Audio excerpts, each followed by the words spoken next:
Steve, you gave 72 points in the first half, down 14. What were the adjustments, or what did you tell your team at halftime, and what do you think changed there in the third quarter? I told them that if we developed some poise in the second half, that the game would come to us. But I thought we were so scattered in the first half, maybe emotionally more so than anything. Dallas came out and just punched us. You know, you kind of know it's coming. Game 2 of a series, saw it last night, you know, in Miami. Like, the team that loses game 1, especially, you know, by a big margin, this is how it works. You know, they're going to come out, and I thought Dallas was fantastic. They just they played harder, they executed better, and we were scattered. And so we just needed to get poised and get the game under control. And we felt confident that if we did that, they wouldn't make 15 threes in the second half. And I told them, if they do, then you pat them on the back and say, nice job. You know, if somebody makes 30 threes in a game, then they deserve to win. But that's hard to do, especially if you're solid defensively and you know, staying in your principles and being physical and rebounding. Then, you know, the NBA game takes forever. It's just a long game. Steve, 62 points in the paint tonight, and Kevon Looney was literally at the center of it all. What are your thoughts on the way he performed tonight? Loon was just brilliant again. You know, he's had a fantastic playoff run. He's incredibly underrated by everybody. You know, he switches onto guards, and he rebounds, he sets screens. And in a series like this, it's so spread out, he's able to score some buckets in the paint as well. So I thought Loon was just brilliant. I thought a lot of guys came in and really played well. Obviously Steph got going. Jordan Poole's second half was fantastic.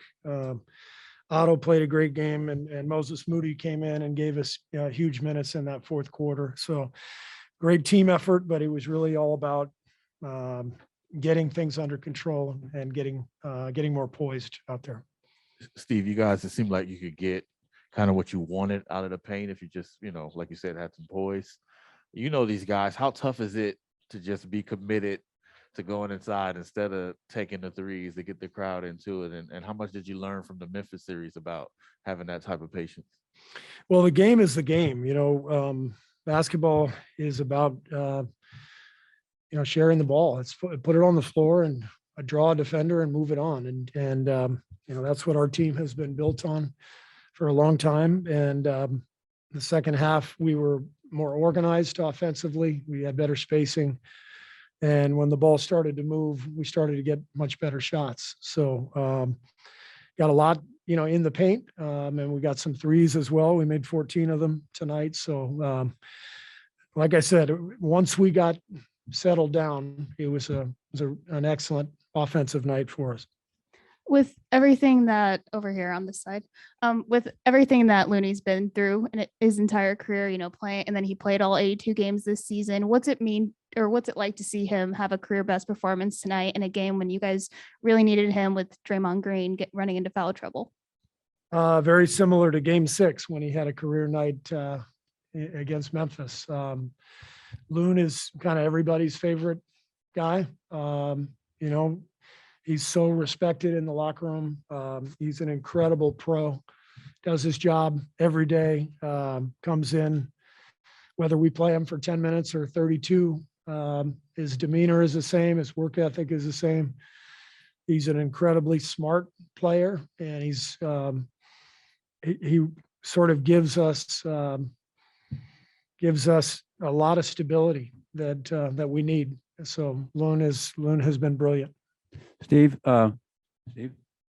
Doncic goes for 42, and there's a lot of Wiggins on him tonight again. Is it possible to say when a guy goes for 42 that your guy did a good job on defense on him?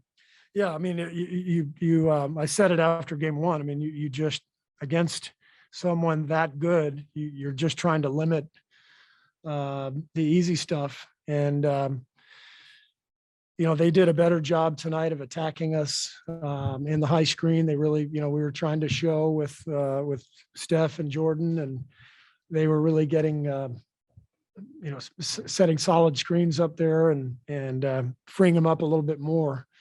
So it was a difficult cover, but Wiggs is staying, really determined and trying to stay with him as best he can. But obviously, Doncic is an amazing player, so it's a tough job.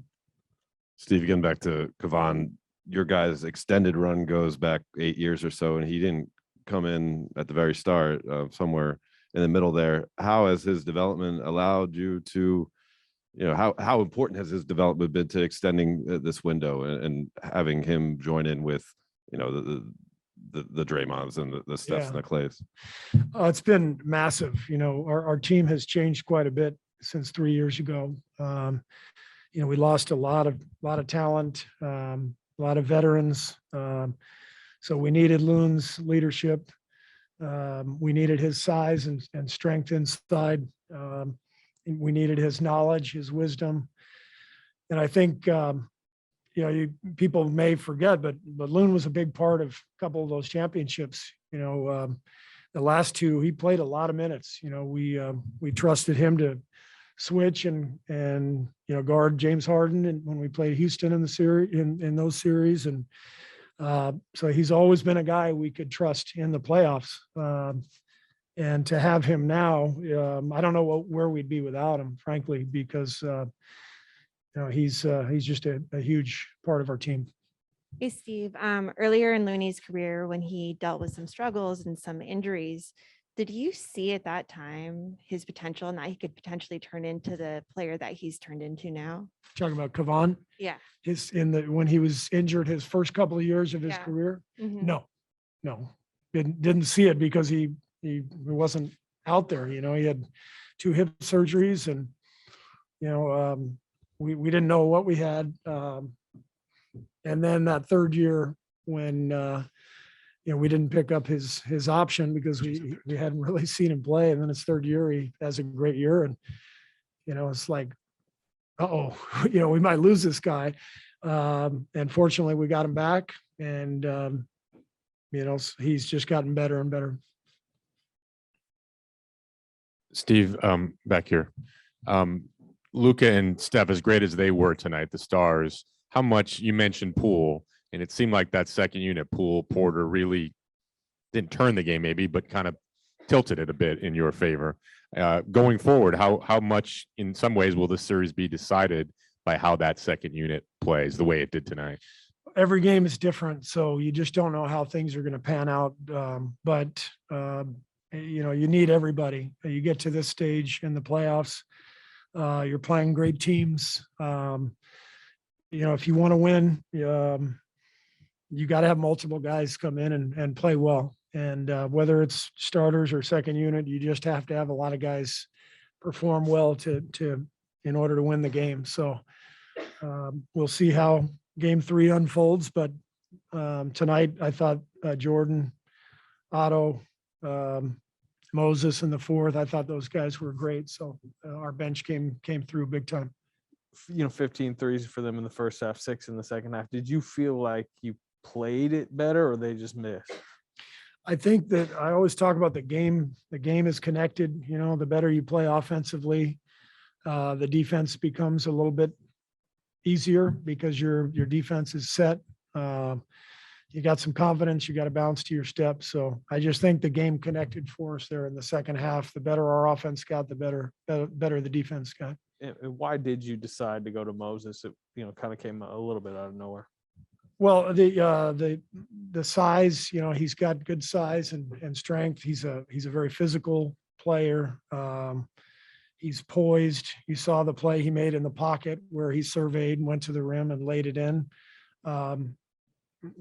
Felt like a regular season game watching him do that. So Moses has a real calm about him. He doesn't seem like a 19-year-old rookie.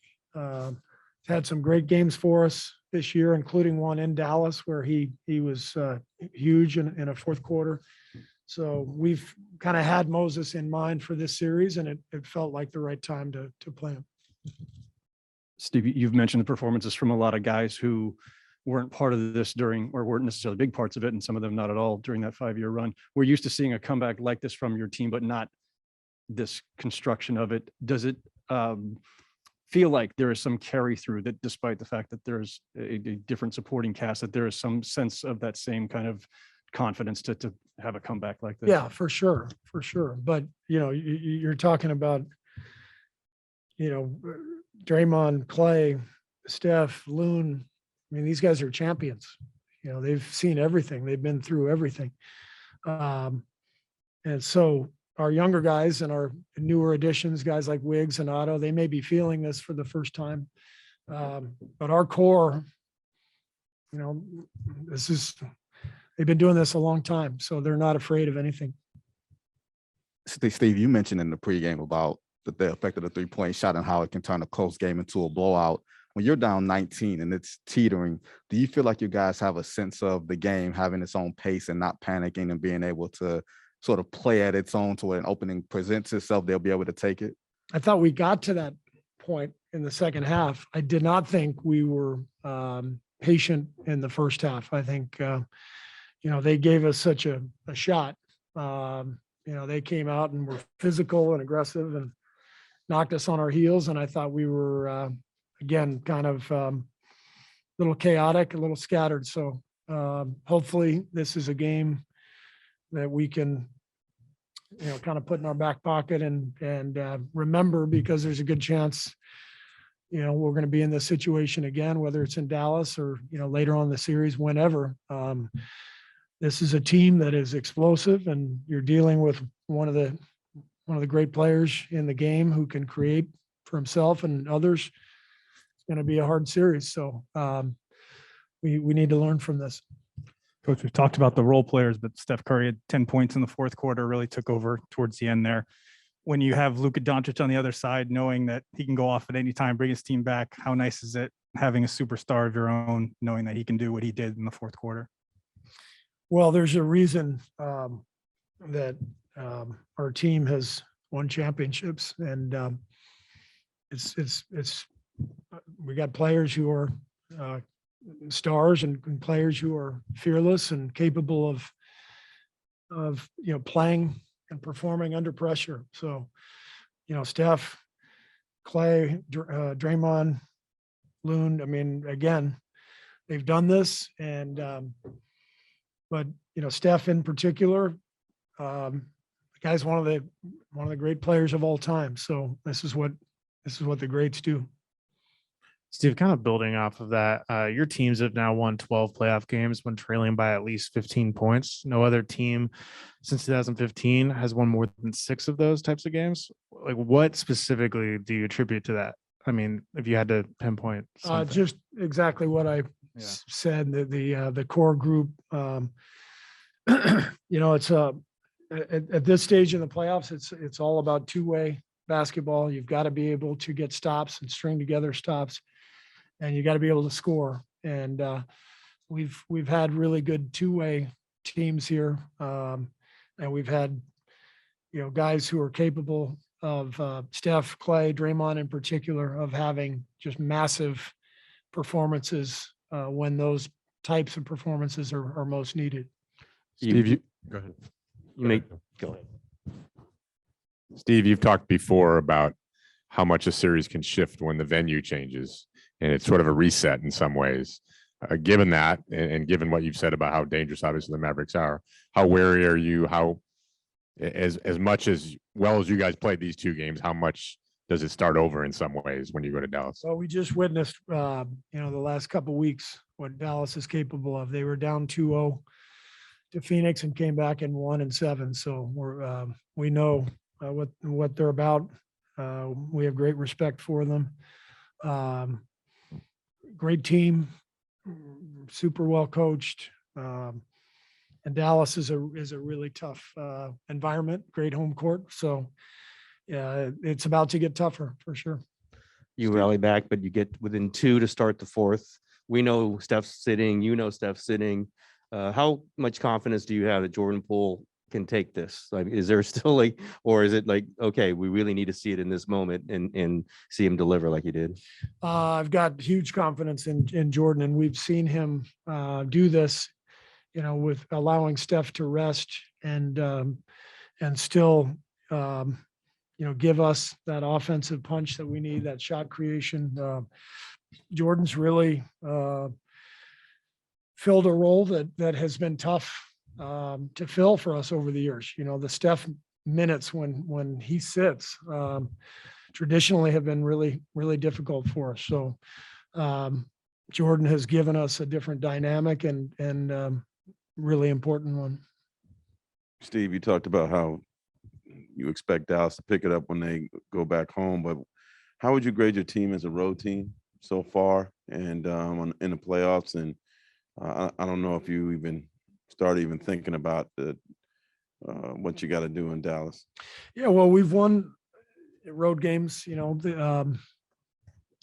in this postseason. We won in Denver, we won in Memphis. So we have a lot of confidence that we can go out on the road and win, but we're well aware how difficult it is. So we've got to be ready. We've got to execute and, see what happens. Steph said he throws crazy passes. That's what he does. But aside from the few he had tonight, what do you think of his decision making and how he attacked, and when he chose to take over the game? Yeah, I thought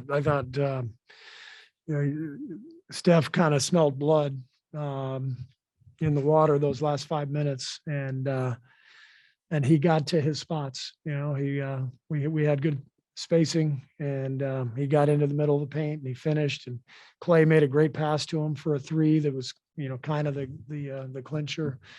So Steph did what Steph does, something like that. You talked last week a little bit about how the franchise is able to improve players. I asked you about Andrew Wiggins and about Jordan Poole. And it seemed like Kavan is another one of those players. He was hurt, obviously, but once he was healthy, I'm wondering if the franchise or if the coaching staff worked on specific things with him to say these are the kinds of things you can do that will really help us, and that paid off. You talking about Loon? Yes. Again, Loon was really good for us, 3, 4, 5 years ago.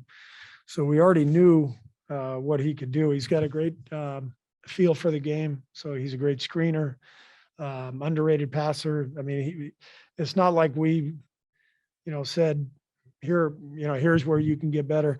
I think this year he became a really elite rebounder. And I think Decky, our assistant coach who works with our centers, I think he's done a great job helping Loon in the rebounding category. But I think overall, Loon has been progressing throughout his career. He's just a good, solid player and smart player. And it's him. It's not, it's not coaching. It's just Loon.